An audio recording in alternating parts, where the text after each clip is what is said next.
Welcome back, my nieces and nephews, to another episode of Fun Uncle. And in today's episode, we are talking about the man, the myth, the legend himself. Bill Murray is turning his many musings and stories into NFTs. I'm super stoked about this for a number of reasons. First of which, I love Bill Murray. He has a really cool place in my heart. I basically grew up with him. I'm so thankful for his movies and the influence he's had on society. And secondarily, Bill Murray has some of the best stories, period. I mean, like, historically so, it's going to be hard for anyone to ever top the Bill Murray lore that he has out there. There are whole websites dedicated to different Bill Murray stories. Him getting behind the bar and just serving drinks. The one time he applied for a job at an Asian restaurant.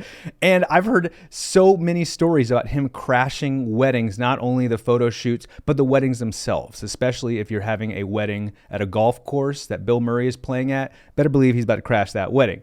And this website here I found called BillMurrayStory.com has 35 pages of Bill Murray stories. These are just people who have run into Bill Murray over the years. There are so many stories that they've made a documentary film about people who have ran into him. Bill Murray's not in this movie. This is just fans who have bumped into him in real life, and those collective stories are so good that it is a movie on Amazon that has 4.5 stars. Bill Murray's not in this movie. It is just people talking about Bill Murray, and it has 4.5 stars. You can watch it on Amazon, and this is just evidence to the fact that whatever it is he churns out is going to be awesome, even if it's stuff we've already heard. And I'm left to assume that this might be new exclusive stories we have never heard before, stuff that he would have previously put into a memoir or something like that. He is so tech savvy and forward thinking that he's going to put it in NFT form. Even if it was just an assistant or a manager of his who came up with the idea, it's very forward thinking for Bill Murray to agree to it. There are hundreds of celebrities out there who could do the same thing, who are probably saying no to it or ignoring it. And Bill Murray was so forward thinking that he said, oh yeah, it's a great idea. Let's not do a memoir. Let's do this Web3 thing, which is extraordinarily smart. And the other thing I wanted to say before I moved on was my favorite Bill Murray story ever. He walked into a liquor store and he was only the attendant working there. No one else was in the entire liquor store. So Bill Murray walks up to the attendant and says, hey, where's your grain alcohol? And the attendant instinctively points to the Everclear. And Bill Murray immediately grabs the Everclear, screws off the cap, fills up his mouth, pulls out a lighter, and blows a fireball right there in the middle of the store. He then slaps a $20 bill down on the counter and says to the guy, no one will ever believe you. And that is so freaking awesome. I love that story. And any given Sunday drive off in a Hyundai, that would have been the case. If a random celebrity did that to me and I tried to tell my friends about it, they would not believe me. But thankfully, Bill Murray has a reputation for doing wild and wacky things. And I think that gave a little bit of credence to that story that maybe it is actually real. Bill Murray is a wild and wacky dude who does all kinds of crazy things. And so thankfully, he at least has some backing by these websites and documentaries that I'm sure his friends now believe him. I'm a believer too, dude. I'm glad you told that story. I'm glad you didn't just keep it to yourself and afraid that people would make fun of you. And Bill Murray, I'm proud that you did something as wild as that. Like, God bless you. You're a gift that keeps on giving. Moving on, I want to talk about other celebrities who are in the space, and then I'll circle back to how all this plays into Bill Murray. Snoop Dogg, he has his own NFT project. He's basically the face of Web3 between the work he's doing with the Sandbox. He's turning Death Row Records into the first NFT music label. He has oodles and oodles of NFT projects, some of which are selling for tens of millions of dollars each. Another one I wanted to highlight was Quentin Tarantino. He is taking several scenes from his project Pulp Fiction, and he is turning those into NFTs, the first of which has already sold for $1.1 million. The other thing that's very interesting about this project is Miramax is trying to sue him right now. And thankfully, Quentin Tarantino is standing his ground and taking them to court because, sure, they own the rights to the movie itself, but they don't own the rights to his journals and his handwritten notes and who he was as a person at the time of making this film. And so he's standing his ground. He's pushing back legally. Miramax is actually losing some footing in this battle. And this is a bullish thing for the space because Quentin Tarantino is blazing trails forward for other directors who could potentially release their journals later. And then also he's setting precedent for my main man, Bill Murray, and anything he wants to do moving forward. And the list goes on and on with celebrities who have NFT projects. VeeFriends, I've covered him before. Tony Hawk has his own NFT project. Emily Ratajkowski, has her own. John Cena, even though they said it was a mistake that he should never have done this, he still has an NFT project. Billionaire Mark Cuban, between his work with the NBA Top Shots, his crypto lore, his new NFT gallery, he's pretty bullish on the space. And here is a nice photo of the celebrities who are currently in the NFT space and have their own NFT projects. Two things come to mind when I look at this photo. First off, whoa, Bill Murray, great work. Like, what a trailblazer. You are in a very short list of celebrities who have NFT projects. So bravo to you, not only for someone of your own age group or a celebrity, but just human being in general. Like, you are so forward thinking, so tech savvy, and bravo to you. Seriously, bravo to you for being one of the first few celebrities to have their own NFT projects. Secondarily, whenever I look at this photo, I think, wow, we are so early in the space. This is such a small list of celebrities. I honestly, when I first started doing the research for this project, was expecting to find like a list of 100 celebrities, like the top 100 celebrities who have NFT projects. But no, it's like it's like 24, 20, maybe 30 celebrities, including Bill Murray, have their own NFT projects. And this tells me how early on we are in the space. I can just think of a long list of celebrities who should have NFT projects. I mean, basically anyone who's been on a reality TV show, or every athlete, every NBA player, every NFL player, every MLB player are going to have their own NFT projects. Tom Cruise, Jennifer Aniston, the list goes on and on. Basically, The Masked Singer, TV shows, like all of these projects should have NFTs. Like right now, they should be working on it right now, and they should get them pretty quickly, or else they'll be left in the dust. And that just idea, that whole picture I'm trying to paint right now, is we are so early on in the space. This is an emerging market that's growing at an exponential rate because it's being adopted as the network effect takes place. Like, I tell two friends and they tell two friends, and then that starts to level out whenever we hit critical mass. Once we have like 60 to 70% adoption worldwide, then we start to have a bell-shaped curve on how exponentially we grow. But until then, exponential growth. Until Tom Cruise has his own NFT project, until like churches start getting their own NFT projects and stuff like that. And right now, this kind of photo paints a really cool picture. A picture is worth 1,000 words. And those 1,000 words are, wow, we are so early on. Even though there is quite a list, it's 24 celebrities are in on it. But this is so early. There are so many more celebrities who should be getting in on this, and the sky is the limit. The last idea I was thinking about just general Web3 and the transition from Web 2 to Web 3 is the idea that we now have our own platforms. It's not just a website, it's a whole platform. For example, whenever we transition from Web 2 to Web 3, we got a website.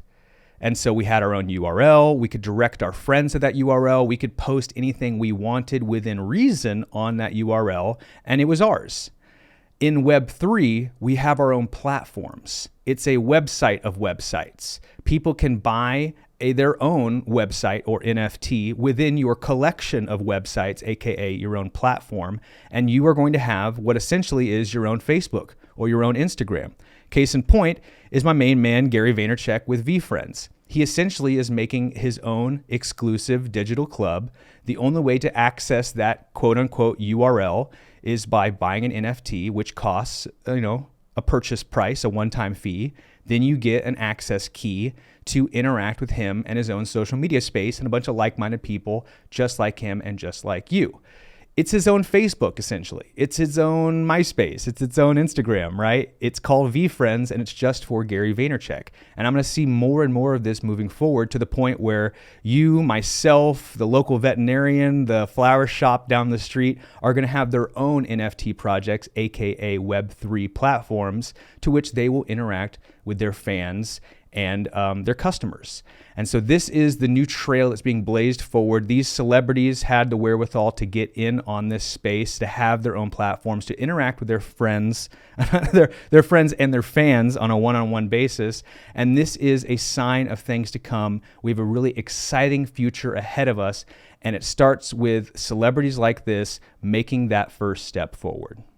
And now we're moving on to NFT news, where trademark applications surpass those in 2022. Google files trademark for non-fungible planet. Michael Jackson releases songs on NFT. Cricket Marketplace raises $100 million Series A funding. And blockchain gamers see potential full-time job in NFT games.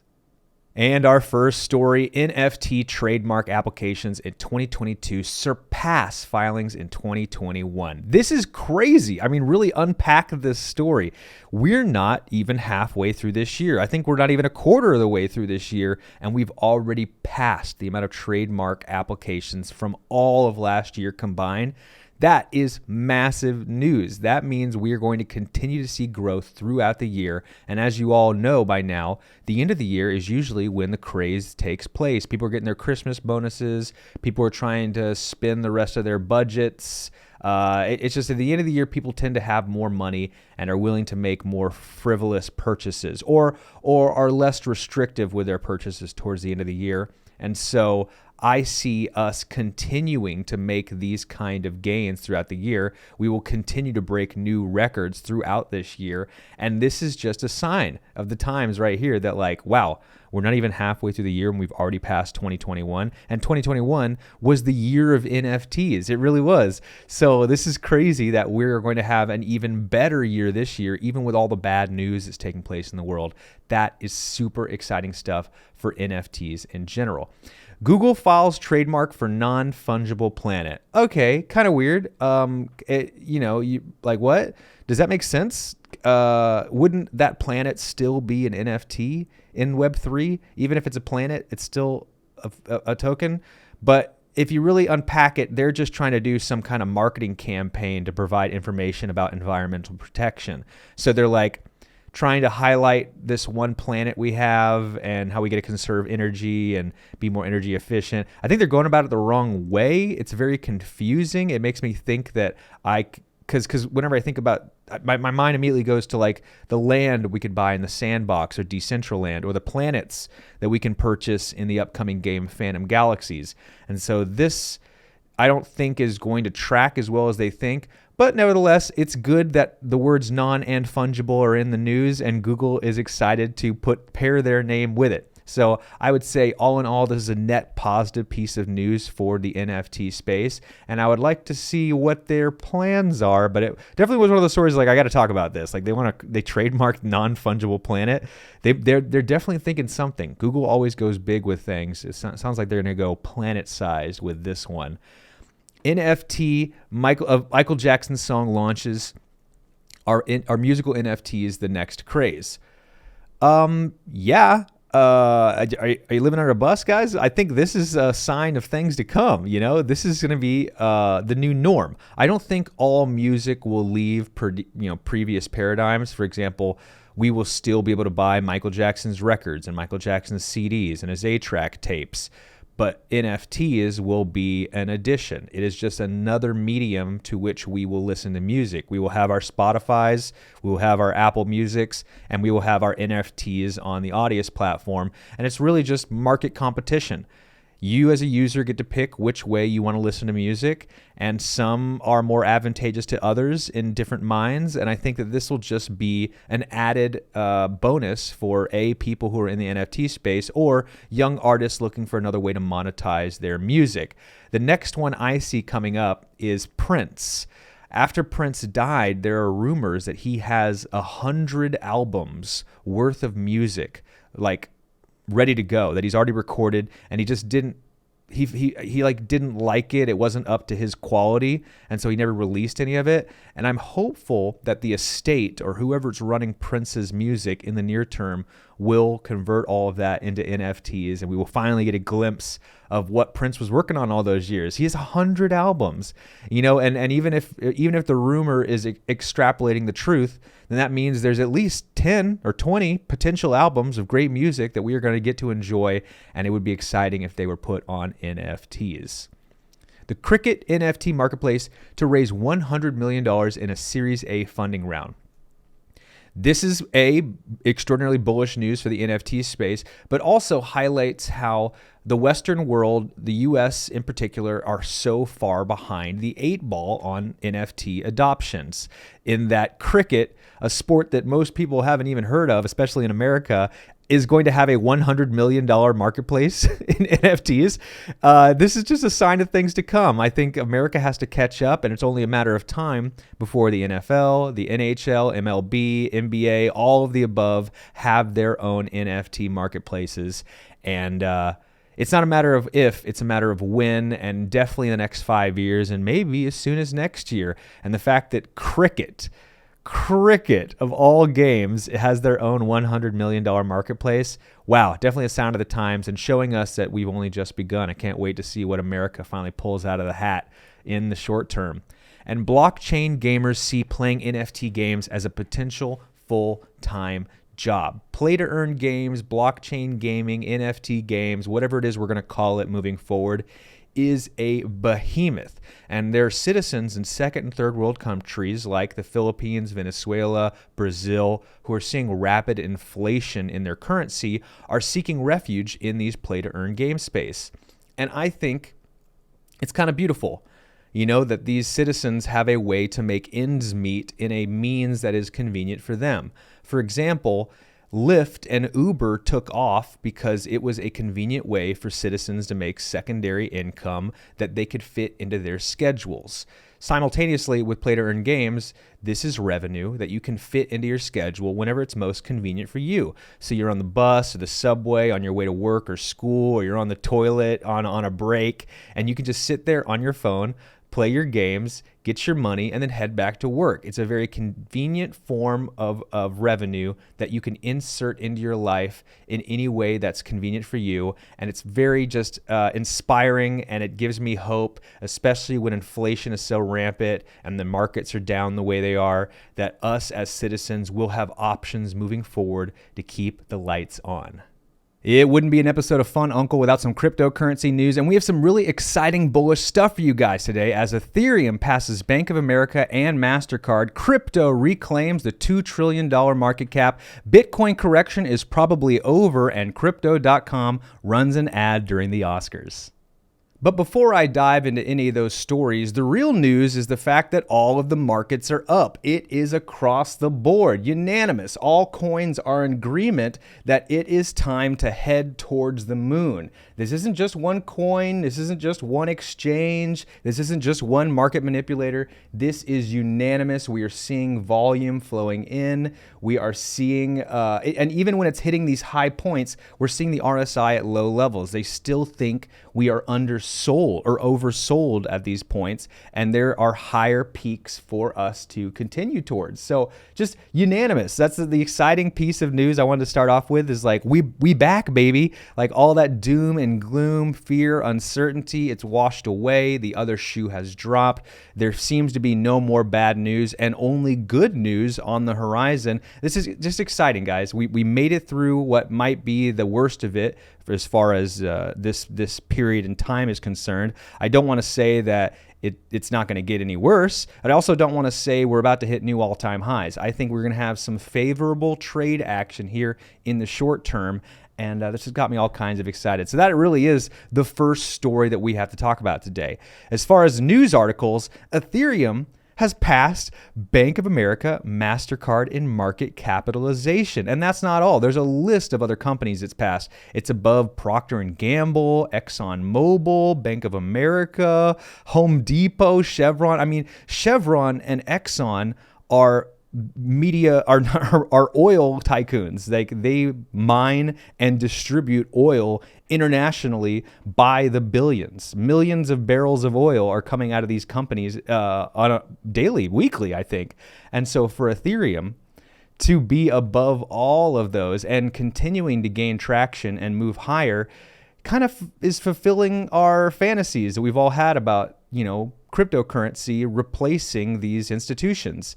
It's on track to do so. It's above major banks. It's above major credit card companies. So there is this realistic possibility that Ethereum and Bitcoin and a lot of other major cryptocurrencies will be the new form for all kinds of monetary transactions. And the evidence is right here in the pudding. Get your spoons out and start digging into the pudding, because Ethereum passes Bank of America and MasterCard in market capitalization. We back, people. We back, and we just getting started. We grinding our way to the titty top. Let's go. Crypto market cap reclaims $2 trillion. This is a huge milestone for us, and this is going to help with the sentiment problem. For the last couple weeks, if not months, the majority of the crypto community have been, freaking out. Fear and greed. The sky is falling. The sentiment has been crypto, Bitcoin specifically, is going to head to the 20,000s. There's a lot more blood left to be spilt. Do not buy any right now, because you're just going to lose your money. You're going to catch a falling knife. But no, sentiment is changing. People are getting excited again. They're talking about new all-time highs. We're passing these massive milestones. $2 trillion is a massive milestone for the cryptocurrency space. And it's us passing metrics like this that will rejuvenate sentiment in the population. If more people are sitting around the dinner room table talking about cryptocurrency in an exciting way, that's going to encourage more people to adopt cryptocurrency. And for us to have all of this good news in the space, for the whole crypto market to be passing these amazing milestones again, means that the sentiment is changing. Institutions and individuals, retail investors and strategic investors alike, are going to see the short-term market proposition here, value proposition, and they're going to want to jump in a big way. So this is great. Sentiment is changing. People are getting excited. I think that, I don't want to say new all-time highs. I also don't want to say that we're gonna hit new lower lows, but I do want to say that in the next couple weeks we're going to see some very advantageous trade action. And not financial advice, I would hate for my nieces and nephews to miss out on it. Why the Bitcoin correction is probably over. We all have to use the word probably, because we never know what's going to happen in the market these days. It could drop tomorrow. We have no idea what's going to happen. But as far as the little metrics we're seeing on a daily basis, things look pretty good. The amount of shorts that people are purchasing is decreasing, and more people are buying longs. People are closing their shorts and opening up new longs. We have accumulation is already done. And by this, they mean that we have been trading in the same zones for several weeks now, between 35,000 and 40,000 for multiple weeks, kind of sideways trade action. And the conversation to be had there is, if we were going to drop lower than 30,000 into the 20s and beyond, it would have already happened, or at the very least, we would have seen signs of us dipping towards that direction on a regular basis. But no, it's been kind of this up, down, sideways trade action that tells most investors that if we were going to fall, we would have done so already. And it's mostly people just buying up coin at a relatively advantageous price in the hopes that it'll jump soon. And you know what? The way the sentiment is changing, I think we might. Not financial advice, but I think we are going to shift higher soon. Crypto.com to run an ad during the Oscars in support of Ukraine. This is great. This is really, really big, because the Oscars traditionally are older people. Gen X and baby boomers and beyond are the type of people who watch the Oscars. And Crypto.com is trying to introduce cryptocurrencies to these older generations. Cryptocurrencies has mostly been dominated by millennials and Gen Zs, and they've had a lot of struggle convincing older generations to buy in. And so what Crypto.com is doing right here is trying to sell to the hearts and minds of the older generations through a support of Ukraine commercial, right? Like, convince them of the potential positive things that can be done with cryptocurrencies. Get an advertisement in front of their nose during a period of time when they are enjoying themselves. They're watching things that they think are entertaining, and so they will contribute crypto.com and its advertisement with a favorable memory and hopefully penetrate this market. You know, cryptocurrencies is mostly a male-dominated space, and the Oscars are shows that are generally watched by women of older generations. So I think this is a great move by crypto.com, and they really are the spearhead that is blazing trails for the whole crypto space, between them being the first crypto ad to them putting their namesake on the Staples Center, and now here's hoping they will be a regular during the ads at the Oscars. And now it's time for my favorite part of the show, the LADZ City Lounge, where you, my nieces and nephews, are kicking it with me, the neighborhood LADZ City fun uncle, deep in the heart of LADZ City, in a location we like to call the LADZ City Lounge. And this is where I get to hype up a community that has been so good to me over the years, and it's called LADZ City. We're talking about all things LADZ, hyping them up, dropping alpha. If you are new to the community, I will open your eyes as we open up the doors to you. You are all welcome. Come one, come all. Tell your friends, tell your family. Get in here because we got awesome stuff going on the regular. Before I dive into it, I got to let all my friends and family out there know that I will be MIA for the next 2 weeks, as I will be in Bitcoin Miami the first 2 weeks of April. So if you're sitting there wondering, yo, where the fun uncle at? Where'd he go? Well, don't worry. I'm just in the trenches down in Miami, sweating it out. I cannot wait to come back and hit the ground running.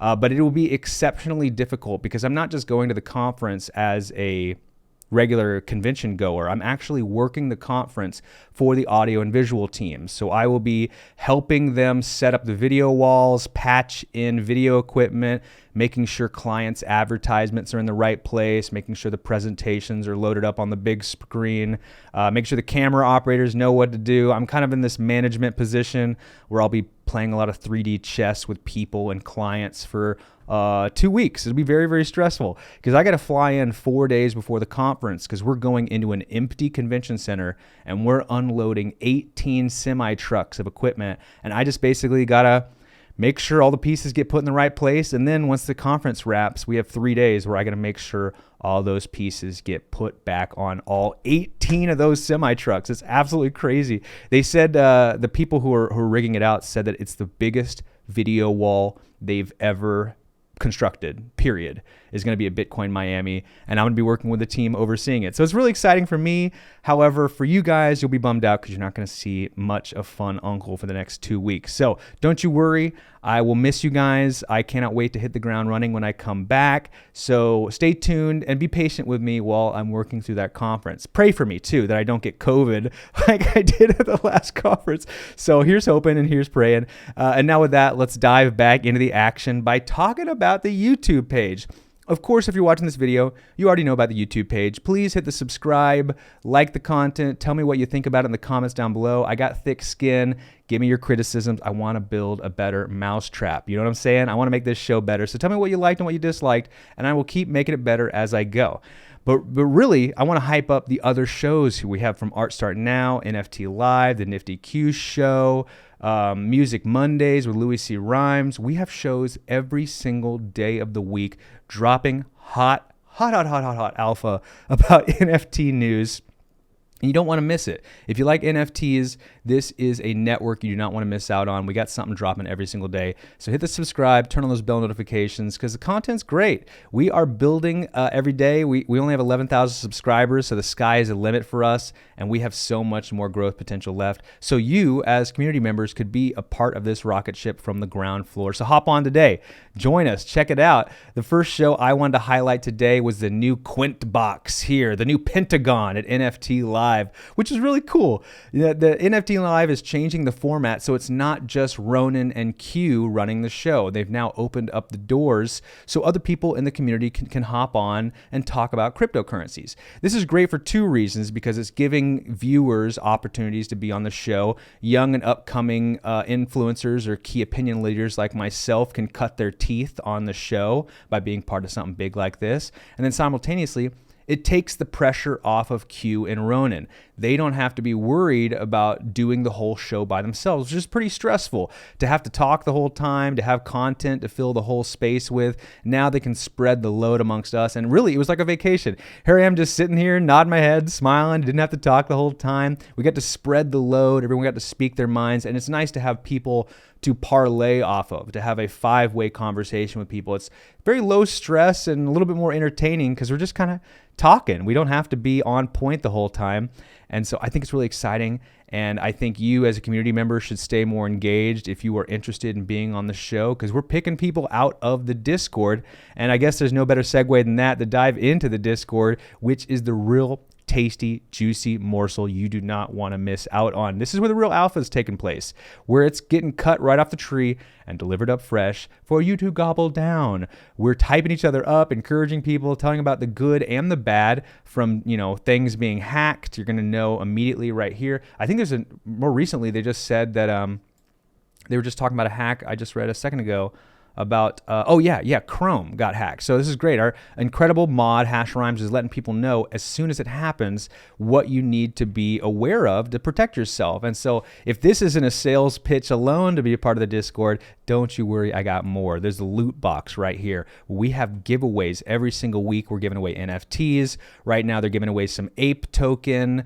There's also plenty of LADZ tokens giveaways. And I guess there's no better transition than to my prize I'm about to give away right now. Every single week, I have a prize. It's called the Lad of the Week, where I pick someone who's in the Discord who is doing such a great job of contributing and helping us move the ball forward that I give them an award. And that award is me shouting them out on the show, and I'm dropping them a little bit of LADZ tokens because they've earned it, honestly. We want to pay you back for all the hard work you're doing on a regular basis. And this week's winner is none other than Alfonso, my guy. You have been a sleeper. You have been in all the chats. You're showing up for all the events. You have been a hyper engaged, very encouraging member of the Discord. And so we are thankful to have you in the space. So thank you, Alfonso, for being you. You, of course, I'm going to send you some LADZ tokens here in a little bit, but thank you for being you, dude.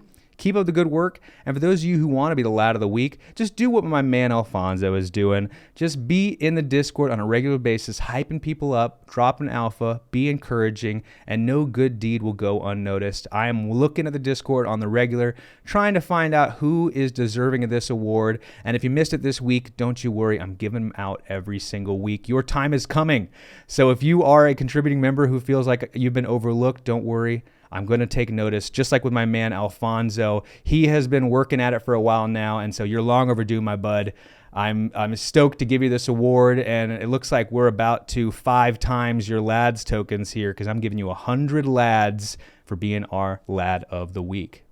Well, that's the whole satchel of enchiladas, my nieces and nephews. Thank you again for watching this episode of Fun Uncle. If you could do me a favor, smash the like, the subscribe, tell me what you think of the content down in the comments below, and keep your ear to the ground for the massive things taking place at Hard Fork Gaming Guild in 2022.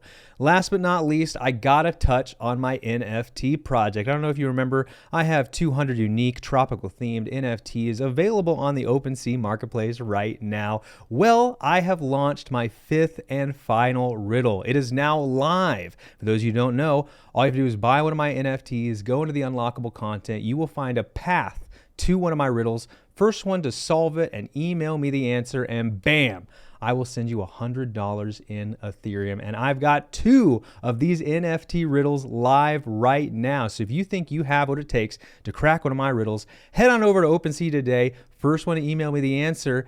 It's a no-brainer. I've got 2 of them live right now. $200 are on the table. If you think you got what it takes, head on over to OpenSea today.